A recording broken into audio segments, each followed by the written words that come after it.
آپ توجہ کریں کہ ان کانفرنسز بے اثر نہیں ہیں، بوکھلاہٹ تفرقہ بازوں کی اور جن کا کاروبار ہے تفرقہ. میں بار بار یہ موضوع عرض کیا ہے. میں پیر صاحب کے یہاں بھی جب خدمت کا موقع ملا تھا آپ کی کانفرنس میں، تو میں نے وہاں بھی یہ عرض کیا تھا کہ تفرقہ مذہب نہیں ہے کسی کا بھی، تفرقہ کاروبار ہے، بزنس ہے سب کا.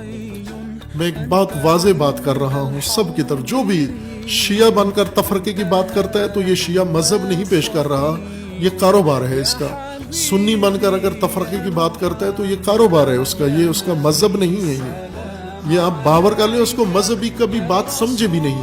جو تفرقہ اس کے منہ سے نکلتا ہے تو سمجھ لو کہ کاروبار اس کا شروع ہو گیا، بزنس اس کا آغاز ہو گیا ہے. اور ضرورت نہیں ہے کہ ہم کسی ایسے پلید کاروبار کا حصہ بنیں، ہم کسی ایسی شے کا جز بنیں جو امت کے اندر تفرقہ ڈالتے. امت کے تفرقے سے زیادہ پلیدی کسی اور چیز کے اندر نہیں ہے.